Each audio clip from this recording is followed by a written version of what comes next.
നമസ്കാരം. 2016-ലും 2021-ലും മുഖ്യമന്ത്രിയായി പിണറായി വിജയൻ സത്യപ്രതിജ്ഞ ചെയ്തപ്പോൾ മുഖ്യമന്ത്രിയും മന്ത്രിമാരും മാത്രമായിരുന്നു സ്റ്റേജിൽ.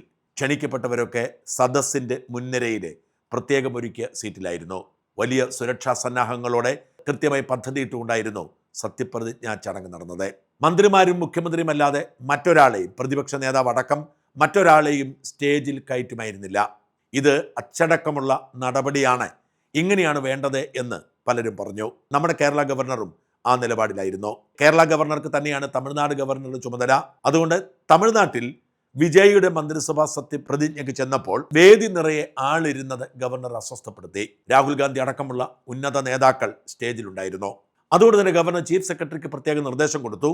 വേദിയിൽ സത്യപ്രതിജ്ഞ ചെയ്യുന്ന മന്ത്രിമാരും മുഖ്യമന്ത്രിയും ചീഫ് സെക്രട്ടറിയും അല്ലാതെ മറ്റാരും ഉണ്ടാവാൻ പാടില്ല. എന്നാൽ നിയുക്ത മുഖ്യമന്ത്രി വി.ഡി. സതീശൻ അതിന് വിസമ്മതിച്ചു. ഇതാണ് കീഴ്വഴക്കം എന്ന് ഗവർണർ പറഞ്ഞപ്പോൾ കീഴ്വഴക്കങ്ങളൊക്കെ മാറ്റാനുള്ളതല്ലേ എന്നായിരുന്നു വി.ഡി. സതീശൻ്റെ മറുചോദ്യം.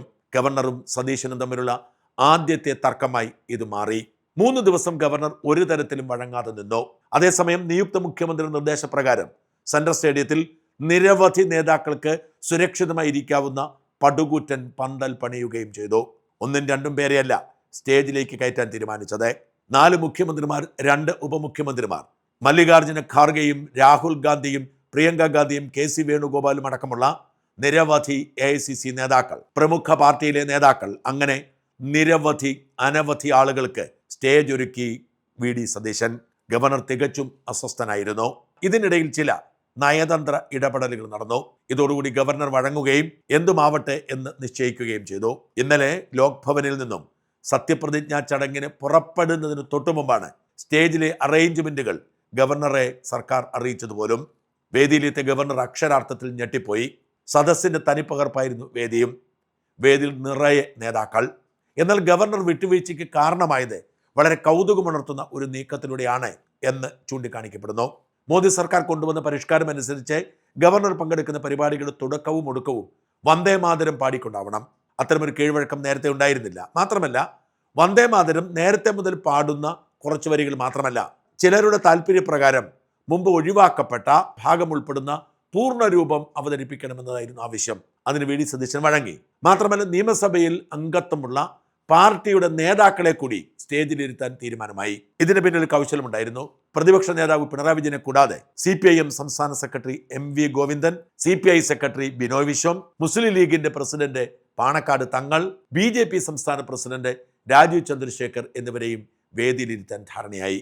എന്ന് മാത്രമല്ല, രാജീവ് ചന്ദ്രശേഖറിന് മുൻനിരയിൽ മുന്തിയ ഇടം തന്നെ ഒരുക്കിക്കൊടുത്തു. മല്ലികാർജ്ജുന ഖാർഗെയും രാഹുലും പ്രിയങ്കയും തുടങ്ങി 4 മുഖ്യമന്ത്രിമാരും 2 ഉപമുഖ്യമന്ത്രിമാരും ഇരുന്നതിന് തൊട്ടടുത്തായിരുന്നു രാജീവ് ചന്ദ്രശേഖരന്റെ സ്ഥാനം.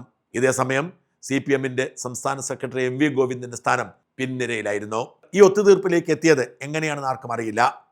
പക്ഷെ പറഞ്ഞു കേൾക്കുന്നത്, ഇന്നലെ സത്യപ്രതിജ്ഞാ ചടങ്ങിൽ ഏറ്റവും അധികം ശ്രദ്ധ നേടിയ എല്ലാ മന്ത്രിമാരുടെയും തൊട്ടടുത്ത് നിന്നിരുന്ന, എല്ലാ ഫ്രെയിമുകളിലും നിറഞ്ഞു നിന്നിരുന്ന മഞ്ഞ സാരി കൊടുത്ത സുന്ദരിയായ ഒരു യുവതിയെക്കുറിച്ചാണ്. ഈ യുവതി ആരാണെന്നായിരുന്നു ഇന്നലെ സോഷ്യൽ മീഡിയ ഏറ്റവും അധികം തെരഞ്ഞത്. കാരണം മുഖ്യമന്ത്രി മുതൽ സകല മന്ത്രിമാർക്കും സത്യപ്രതിജ്ഞ ചൊല്ലാനുള്ള വാചകം അടങ്ങിയ ബുക്ക് കൊടുത്തതും പിന്നീട് ഒപ്പിടാനുള്ള ബുക്ക് കൊടുത്തതുമൊക്കെ ഈ യുവതി തന്നെയായിരുന്നു. ഈ യുവതി ആരെ എന്ന അന്വേഷണം സോഷ്യൽ മീഡിയയെ തീപിടിപ്പിച്ചു.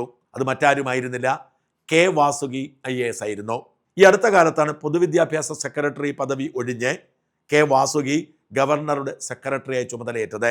ഗവർണറുടെ സെക്രട്ടറിയുടെ പണിയായിരുന്നു സത്യപ്രതിജ്ഞാ ചടങ്ങിൽ ഗവർണറെ സഹായിക്കുക എന്നത്. ആ ജോലിയാണ് അനാവശ്യമായ ഒരു ചിരി പോലുമില്ലാതെ കെ വാസുകി ഭംഗിയായി നിറവേറ്റിയതും സോഷ്യൽ മീഡിയയുടെ കയ്യടി നേടിയതും. വാസുകി തന്നെയാണ് ഗവർണറെ അനുനയിപ്പിച്ചത് എന്നാണ് അണിയറ സംസാരം. തമിഴ്നാട്ടുകാരിയ ഒരു ഡോക്ടറാണ് കെ വാസുകി. ഡോക്ടറായിരിക്കുമ്പോൾ തന്നെ സിവിൽ സർവീസ് കിട്ടി മധ്യപ്രദേശിൽ സേവനമനുഷ്ഠിക്കുന്നു. പിന്നീട് തമിഴ്നാട്ടുകാരനായ ഡോക്ടർ കാർത്തികേയനെ വിവാഹം കഴിക്കുന്നു. കാർത്തികേയന് കേരള കേഡറിൽ ജോലി കിട്ടുന്നു. ഇതോടുകൂടി 2013 വാസുകയും കേരള കേഡറിലേക്ക് മാറുകയാണ്. 2016 പിണറായി വിജയൻ ആദ്യം സത്യപ്രതിജ്ഞ ചെയ്തപ്പോൾ ശുചിത്വ മിഷൻ ഡയറക്ടർ എന്ന നിലയിൽ പ്ലാസ്റ്റിക് രഹിത സത്യപ്രതിജ്ഞാ ചടങ്ങ് സംഘടിപ്പിച്ച് വാസുകി അന്നും ശ്രദ്ധ നേടിയിരുന്നു. പിന്നീട് വാസുകി ഏറെ ശ്രദ്ധ നേടുന്നത് മന്ത്രിയാവുന്നതിന് മുമ്പ് ശിവൻകുട്ടി ഖരവോ ചെയ്ത് സംസാരിക്കുന്ന ഒരു വീഡിയോ ദൃശ്യമാണ്. ശിവൻകുട്ടി എന്താണ് പറയുന്നതെന്ന് മനസ്സിലാവാതെ അസ്വസ്ഥയാണെങ്കിലും കൂസലില്ലാതിരിക്കുന്ന വാസുകിയുടെ ദൃശ്യം അന്ന് വൈറലായിരുന്നു. ശിവൻകുട്ടി കഷ്ടപ്പെട്ട് ഇംഗ്ലീഷ് പറയുകയും മറ്റുള്ളവരെ കൊണ്ട് പറഞ്ഞ് ബോധ്യപ്പെടുത്താൻ ശ്രമിക്കുകയും ചെയ്യുന്നത് അക്കാലത്ത് വലിയ ട്രെൻഡിങ് ആയിരുന്നു. ആ വാസുകിയായിരുന്നു ഇന്നലെ സത്യപ്രതിജ്ഞാ ചടങ്ങിൽ ഏറ്റവും അധികം ശ്രദ്ധ നേടിയ വനിത. സത്യപ്രതിജ്ഞയ്ക്ക് ശേഷം ഓരോ മന്ത്രിയും സ്റ്റേജിലിരിക്കുന്ന നേതാക്കളുടെ എല്ലാം അനുഗ്രഹം വാങ്ങാൻ പോകുന്നതിൽ ഗവർണറുടെ മുഖത്ത് അതൃപ്തി വ്യക്തമായിരുന്നു. ഇതൊക്കെ കാരണമാണ് ഗവർണർ ഒഴിവാക്കാൻ ശ്രമിച്ചത്. പക്ഷേ എല്ലാ നേതാക്കളെയും പോയി നമസ്കരിച്ച് നന്ദി പറഞ്ഞാണ് മന്ത്രിമാർ സീറ്റിൽ പോയിരുന്നത്. സദസ്സിലെ സ്ഥിതിയായിരുന്നു ഇതിനേക്കാൾ കഷ്ടം. ഒരു തരത്തിലുള്ള അച്ചടക്കം ഉണ്ടായിരുന്നില്ല. ഒട്ടുമിക്ക മന്ത്രിമാരുടെയും കുടുംബാംഗങ്ങൾക്ക് പോലും ചടങ്ങിൽ പങ്കെടുക്കാൻ കഴിയാതെ മടങ്ങേണ്ടി വന്നു. ഉള്ളിൽ കയറിയവർ പലരും ശ്വാസം മുട്ടി. അത്തരത്തിൽ അച്ചടക്കമില്ലാത്ത ഒരു ആൾക്കൂട്ടമായിരുന്നു ഇന്നലെ അവിടെ ഉണ്ടായത്. മുഖ്യമന്ത്രിയുടെയോ മന്ത്രിമാരുടെയോ രംഗപടം ഒരുക്കരുത് എന്ന് വി ഡി സതീശൻ നിർദ്ദേശം കൊടുത്തിരുന്നു. സാധാരണഗതിക്ക് ഒരു മന്ത്രിസഭ സത്യപ്രതിജ്ഞ ചെയ്യുമ്പോൾ മുഖ്യമന്ത്രിയുടെ പടുകൂറ്റൻ രംഗപടം സ്റ്റേജിന് പിന്നിലുണ്ടാവും, കൂടെ മറ്റു മന്ത്രിമാരുടെയും. എന്നാൽ കൃത്യമായി അത്തരം നിർദ്ദേശം സതീശൻ കൊടുത്തിരുന്നു. വലിയ LED വാൾ ഉണ്ടായിരുന്നെങ്കിലും ആ വാളിൽ വി ഡി സതീശൻ നയിക്കുന്ന മന്ത്രിസഭയുടെ സത്യപ്രതിജ്ഞാ ചടങ്ങ് എന്ന് മാത്രമാണ് എഴുതിയത്. വി ഡി സതീശൻ്റെ അടക്കം ഒരാളുടെയും ചിത്രം അവിടെ ഉണ്ടായിരുന്നില്ല. അതിനും സോഷ്യൽ മീഡിയ കയ്യടി നൽകി. പക്ഷേ സ്റ്റേജിൽ ഒരു കൂളർ വയ്ക്കാനോ AC വയ്ക്കാനോ പോലും സ്റ്റേജ് ഒരുക്കിയവർ തയ്യാറായില്ല. സകലരും വിയർത്ത് കുളിക്കുകയായിരുന്നു, ഗവർണർ അടക്കം. ഇതറിയാതെ കറുത്ത ഷർട്ടിട്ടുകൊണ്ട് സത്യപ്രതിജ്ഞയ്ക്കെത്തിയ മന്ത്രി ഷിബു ബേബി ജോൺ സത്യപ്രതിജ്ഞയ്ക്ക് നിന്ന് കാഴ്ച കാണേണ്ടതായിരുന്നു. അടിമുടി വിയർത്തൊഴുകുന്ന ദൃശ്യങ്ങൾ സോഷ്യൽ മീഡിയയിലുണ്ട്. ഇതിനുശേഷം നേരെ പോയത് ലോക് ഭവനിലേക്ക് ഗവർണർ ഒരുക്കിയ വിരുന്നിനാണ്. ഗവർണർ ആതിഥേയനായി എല്ലാവർക്കും ഭക്ഷണം വിളമ്പാനെത്തി. പക്ഷെ ഒട്ടുമിക്കവരും വിയർത്ത് കുളിച്ചായിരുന്നു. അനൂപ് ജേക്കബും ഷിബു ബേബി ജോണും അടക്കമുള്ളവർ വീട്ടിൽ പോയി വസ്ത്രം മാറിയിട്ടാണ് എത്തിയത്. വി ഡി സതീശൻ ലോക് ഭവനിലെത്തി അവിടുത്തെ അതിഥി മുറിയിൽ പോയി പുതിയ വസ്ത്രം ധരിച്ചു. വേദിയിൽ ആരൊക്കെ ഇരിക്കണമെന്നതിനെക്കുറിച്ച് മുഖ്യമന്ത്രിയും ഗവർണറും തമ്മിൽ തർക്കമുണ്ടായെങ്കിലും ഇന്നലത്തെ വിരുന്നോടുകൂടി അതെല്ലാം അവസാനിച്ചതായും വളരെ ഊഷ്മളമായ സൗഹൃദത്തിലും സ്നേഹത്തിലുമാണ് പിരിഞ്ഞതെന്നുമാണ് മന്ത്രിമാർ തന്നെ പറയുന്നത്.